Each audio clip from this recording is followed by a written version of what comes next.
¿Alguna vez has mirado a alguien en una posición de poder y te has preguntado, ¿cómo llegó ahí? Todos hemos sido testigos de ello. Personas que parecen completamente incompetentes, ascendiendo a puestos de autoridad, mientras individuos más capacitados quedan atrapados en las sombras.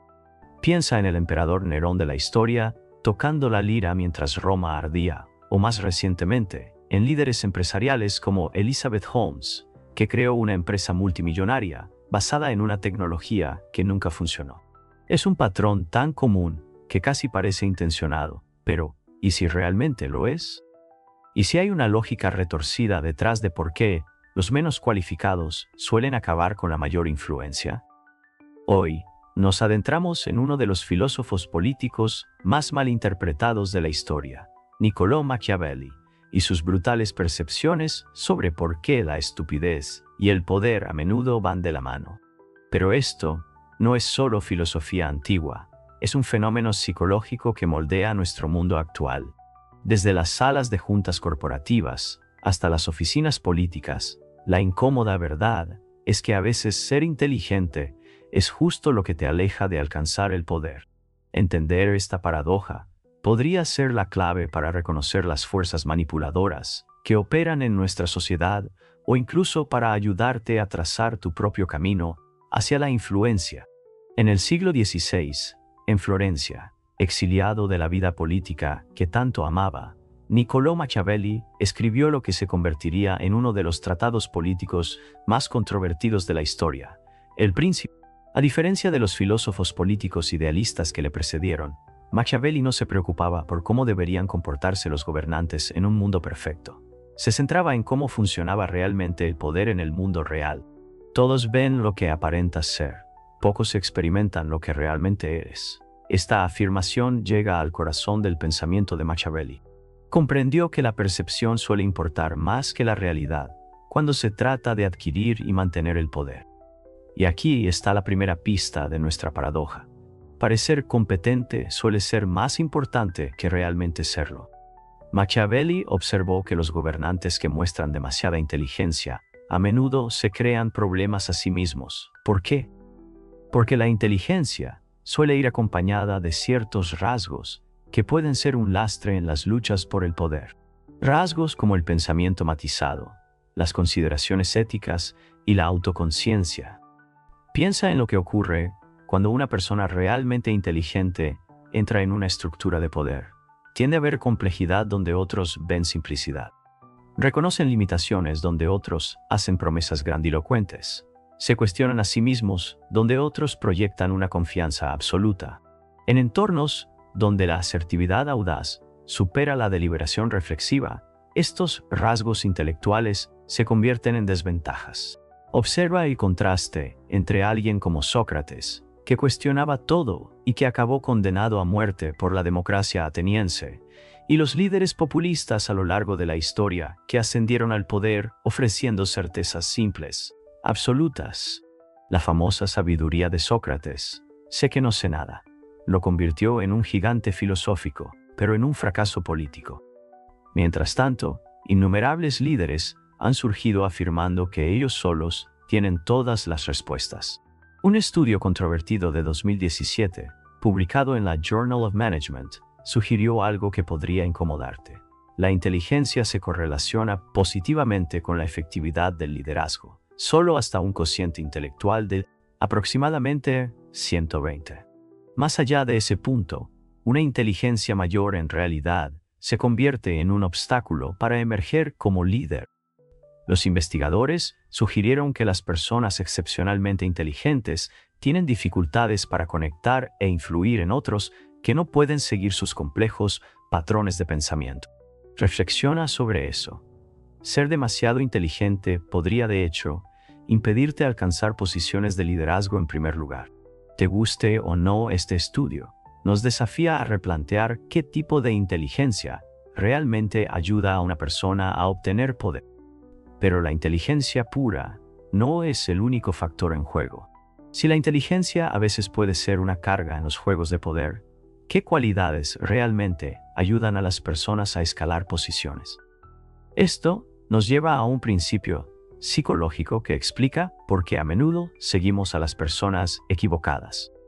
¿Alguna vez has notado cómo la voz más fuerte en la sala suele convertirse en la más influyente, independientemente de lo que esa voz esté diciendo? Este fenómeno tiene raíces profundas en nuestra constitución psicológica. En la década de 1990, los psicólogos David Dunning y Justin Kruger identificaron lo que ahora conocemos como el efecto Dunning-Kruger.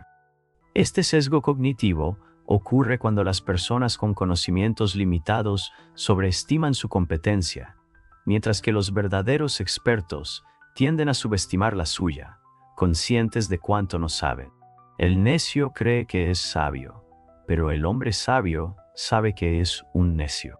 Shakespeare capturó este principio siglos antes de que la psicología le diera un nombre, pero Maquiavelo lo habría reconocido inmediatamente como una verdad fundamental sobre las dinámicas del poder. La investigación moderna confirma que este sesgo opera en contextos de liderazgo. Un estudio de 2020 publicado en el Journal of Personality and Social Psychology encontró que las personas que mostraban sobreconfianza eran percibidas como líderes por sus compañeros, independientemente de su verdadera competencia. La apariencia de seguridad resultaba más persuasiva que la experiencia demostrada. Piensa en figuras como George Armstrong Custer, cuya confianza absoluta le llevó a tomar decisiones militares catastróficas, pero que le valieron ascensos rápidos y seguidores leales. O fíjate en la industria tecnológica, donde los fundadores que se presentan como visionarios absolutos suelen conseguir grandes inversiones, frecuentemente por encima de emprendedores más prudentes y experimentados. Adam Neumann, de WeWork, es un ejemplo de esto.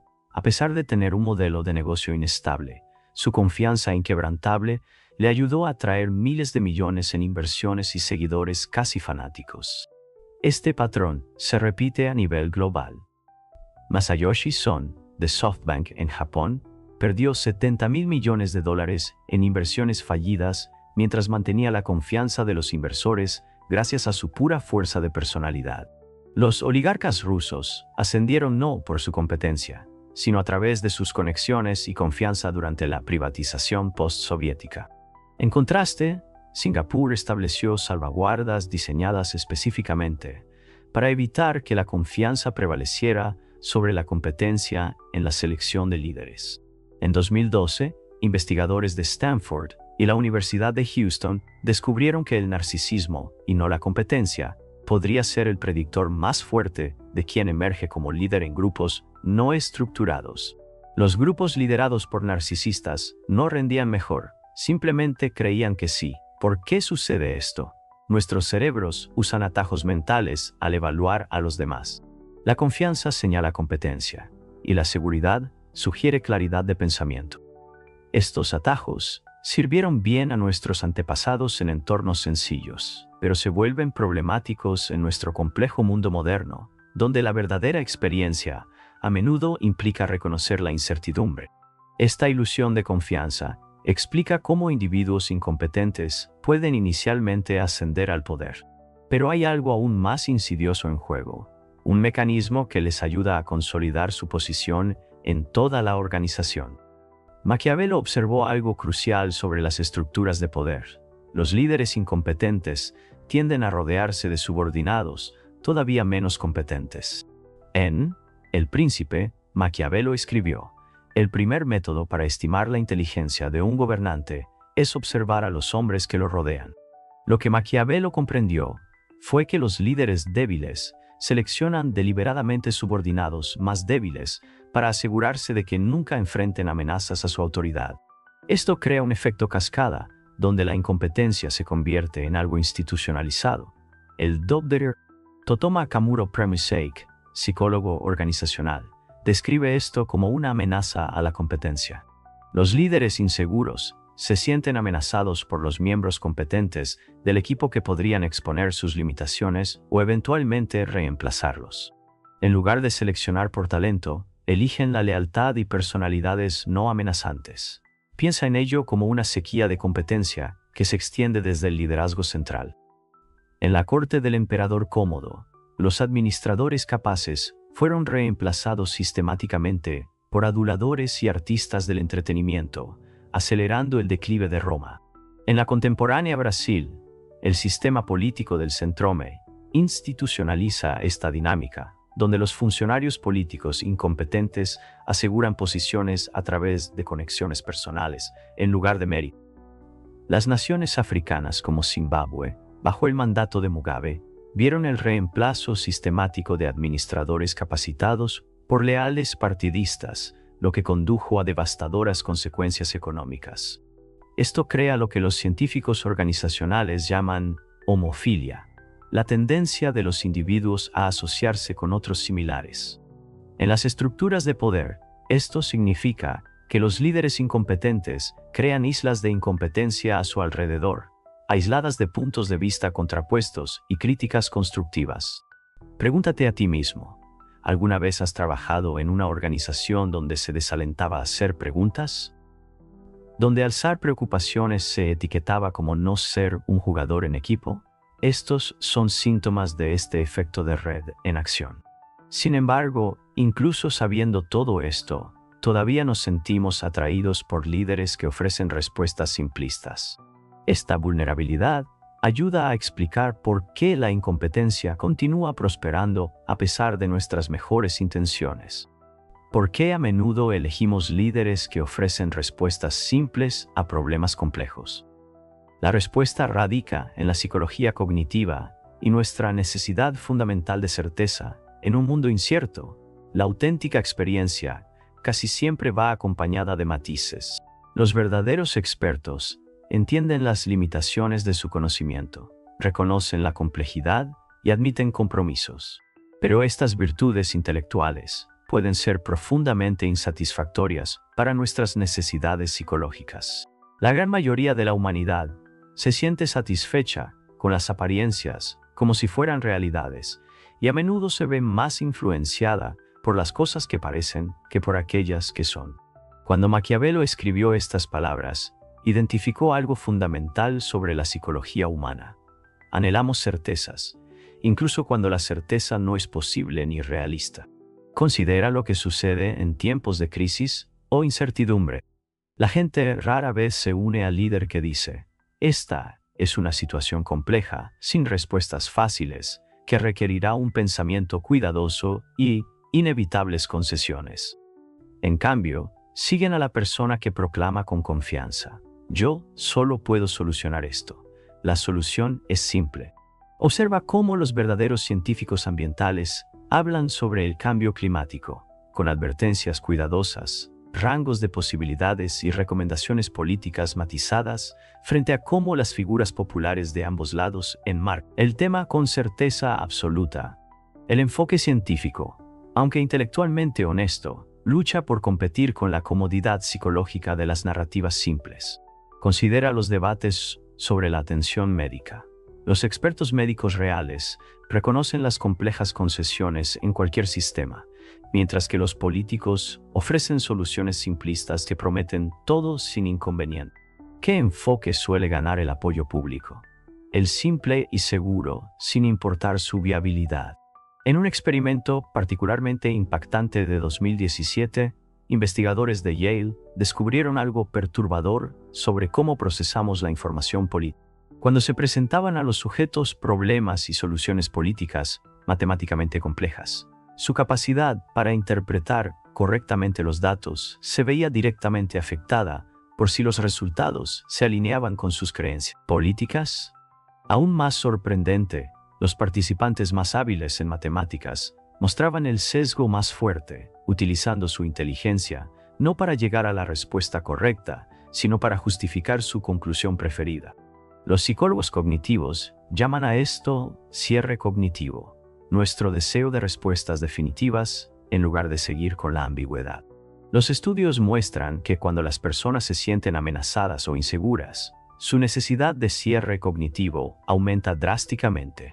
Se vuelven más receptivas al pensamiento en blanco y negro y más dispuestas a seguir a líderes autoritarios que proyectan certeza absoluta. Esto crea una dinámica peligrosa. Cuanto más complejo y aterrador se vuelve nuestro mundo, más susceptibles somos al pensamiento simplista y a los líderes que lo promueven. Es como un fallo del sistema inmunológico psicológico. Justo cuando más necesitamos un pensamiento matizado, nos volvemos más vulnerables a atajos intelectuales.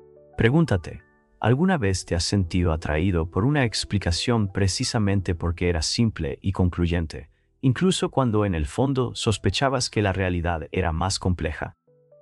Este es el principio que actúa en tu propia mente.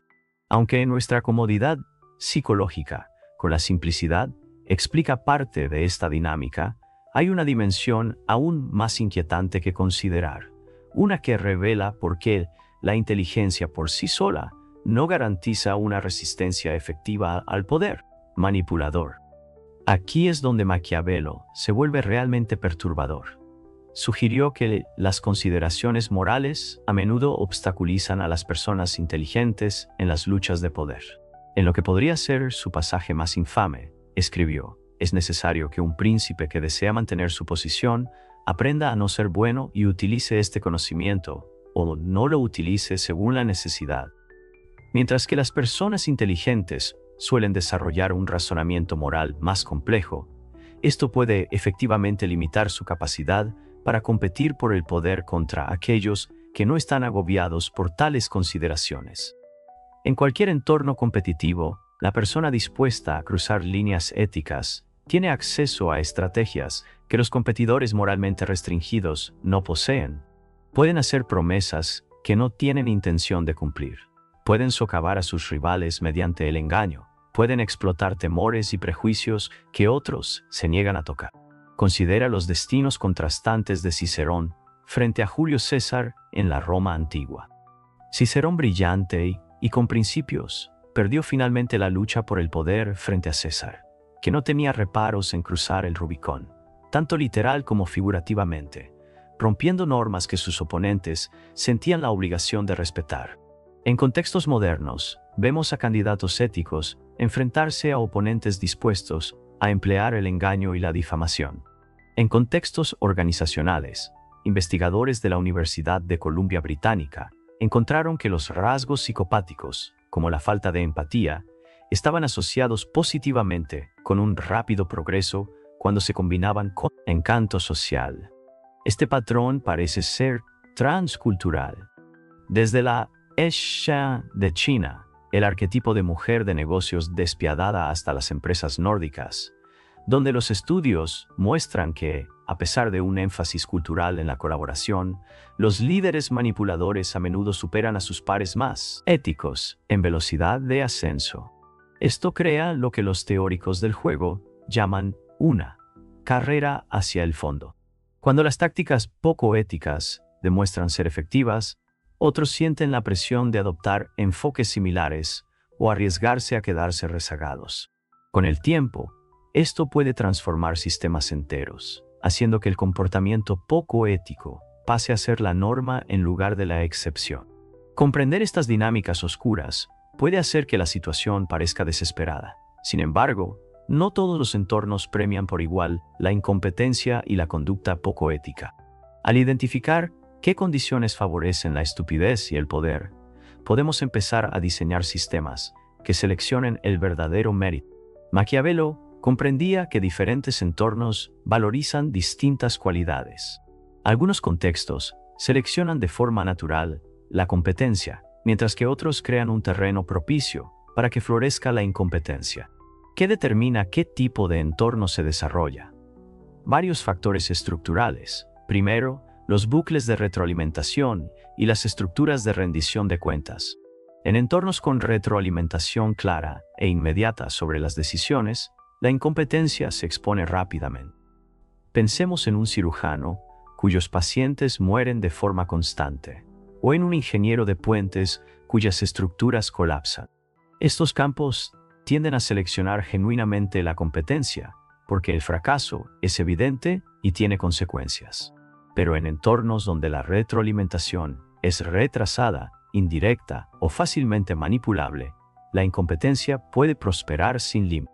Consideremos sistemas políticos en los que los resultados puedan atribuirse a predecesores o a factores externos, jerarquías corporativas donde los resultados puedan ocultarse mediante contabilidad creativa o entornos mediáticos en los que lo importante es entretener más que ser exactos. Todos estos son terrenos fértiles para que los incompetentes asciendan.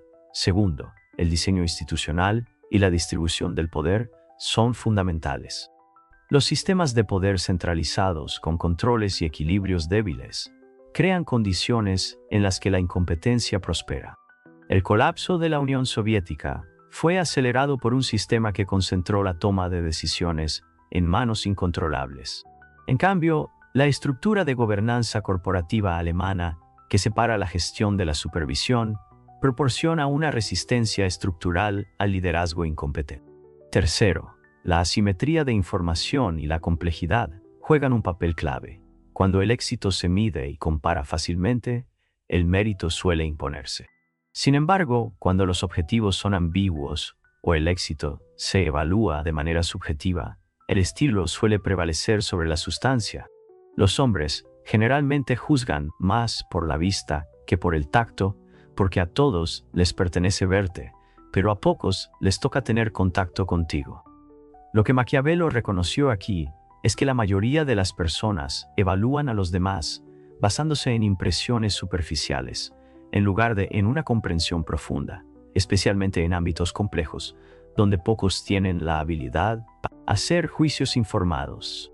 En cuarto lugar, las estructuras de incentivos económicos son cruciales. Los sistemas que recompensan el rendimiento a corto plazo sobre los resultados a largo plazo crean un terreno fértil para el liderazgo incompetente con un encanto superficial. La crisis financiera de 2008 ejemplificó cómo las estructuras de incentivos que premiaban las ganancias inmediatas, sin importar el riesgo, fomentaron un liderazgo que priorizaba la apariencia sobre la sustancia. Pregúntate, en tu propia vida, ¿qué factores ambientales promueven la competencia y cuáles permiten que la incompetencia prospere? Entender estas fuerzas estructurales puede ayudarte a navegar tu propio camino y a reconocer cuándo los sistemas son vulnerables a la manipulación. Incluso en sistemas bien diseñados, los líderes incompetentes pueden surgir empleando tácticas psicológicas específicas que les permiten manipular la percepción y neutralizar la oposición. Los líderes incompetentes no mantienen el poder por accidente, despliegan tácticas psicológicas específicas para consolidar su posición, tácticas que Maquiavelo habría reconocido de inmediato.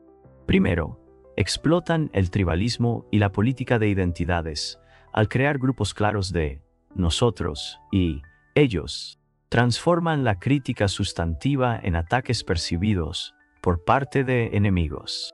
Esto los protege de la rendición de cuentas mientras fortalece la inversión emocional de sus seguidores. Los psicólogos llaman a esto fusión de identidad. Cuando un líder logra vincular su identidad personal con la identidad grupal de sus seguidores, una vez que ocurre esta fusión, desafiar al líder se siente como un ataque al propio grupo. Considera cómo líderes de cultos como Jim Jones o figuras autoritarias a lo largo de la historia cultivaron mentalidades de nosotros contra ellos. En Malasia, el ex primer ministro Najib Razak explotó divisiones étnicas para mantenerse en el poder a pesar de los escándalos de corrupción. La polarización de Brasil bajo Bolsonaro demostró cómo la identidad tribal puede anular la realidad factual. Segundo, aprovechan la sobrecarga cognitiva y la sobreabundancia de información, generando constantemente caos, crisis y controversias. Los líderes incompetentes abruman nuestros recursos cognitivos. Cuando estamos ocupados procesando un interminable flujo de indignaciones, nos queda poca energía mental para el análisis crítico o la resistencia organizada. En tercer lugar, emplean lo que George Orwell llamó doble pensar, la capacidad de sostener creencias contradictorias al mismo tiempo. Al cambiar constantemente de posición y reescribir la historia, crean un entorno donde la verdad se siente subjetiva y la rendición de cuentas se vuelve imposible. La multitud vulgar siempre se deja llevar por las apariencias, y el mundo se compone principalmente de lo vulgar. Cuando Maquiavelo escribió estas palabras, no estaba mostrando desprecio por las personas comunes. Estaba reconociendo una vulnerabilidad psicológica que todos compartimos. Nuestra arquitectura cognitiva evolucionó para un mundo más simple, lo que nos hace susceptibles a la manipulación en entornos de información complejos. En cuarto lugar, explotan la precariedad económica y las vulnerabilidades sistémicas. Cuando las personas están luchando económicamente o sienten inseguridad sobre su futuro, se vuelven más susceptibles a líderes que prometen soluciones simples a problemas estructurales complejos. En regiones postindustriales de todo el mundo, la ansiedad económica crea un terreno fértil para un liderazgo incompetente que ofrece chivos expiatorios fáciles en lugar de soluciones honestas.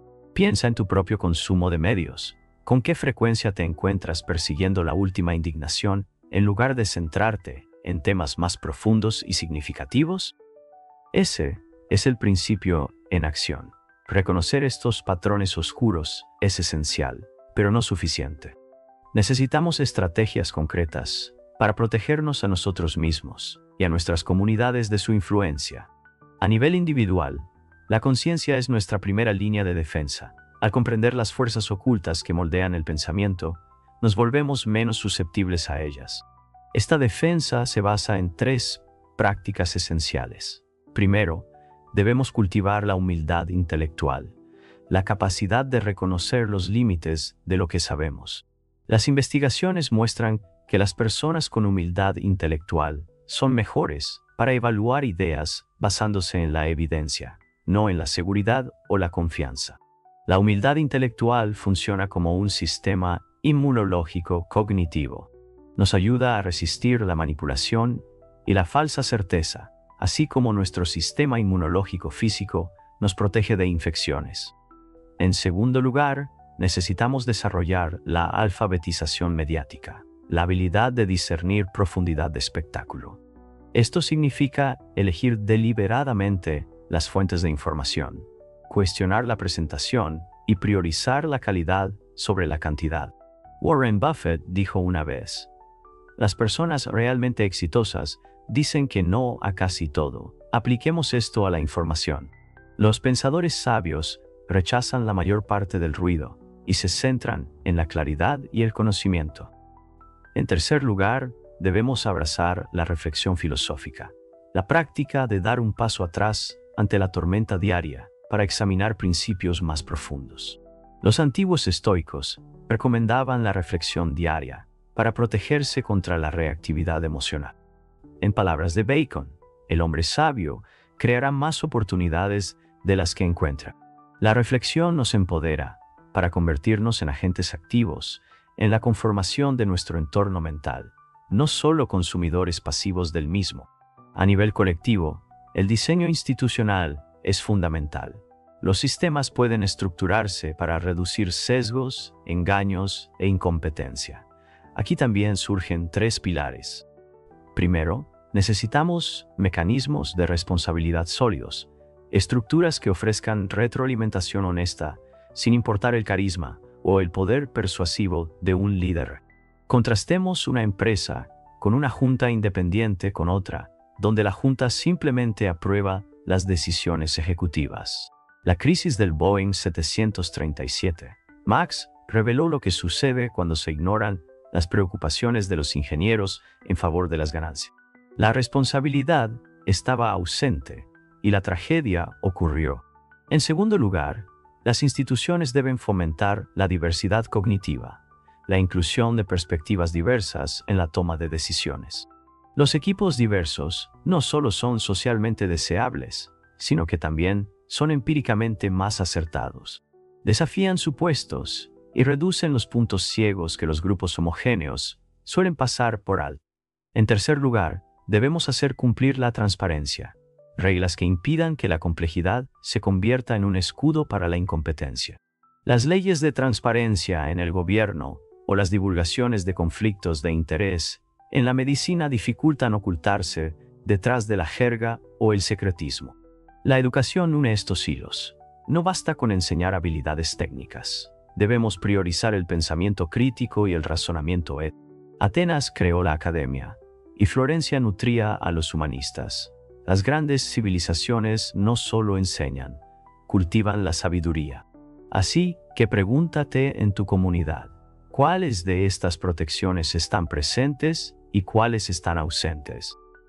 Y si rediseñáramos nuestros sistemas en torno a la competencia, la humildad y la verdad, ¿qué tipo de mundo podríamos crear? Al llegar al final de esta exploración, volvemos al hombre que la inspiró. ¿Qué diría Maquiavelo sobre nuestra situación moderna? Maquiavelo ha sido malinterpretado durante siglos. No abogaba por los patrones oscuros que describía, los estaba exponiendo. Al comprender cómo funciona realmente el poder, no solo cómo desearíamos que funcionara, creyó que podríamos crear mejores sistemas de gobernanza. No son los cargos los que honran a los hombres, sino los hombres los que honran los cargos. Esta observación profunda nos recuerda que la autoridad en sí misma no merece respeto por sí sola. El poder debe ganarse mediante un uso digno, sin importar quién lo posea. La intersección de la filosofía política maquiavélica y la psicología moderna revela verdades incómodas sobre la naturaleza humana y los sistemas sociales.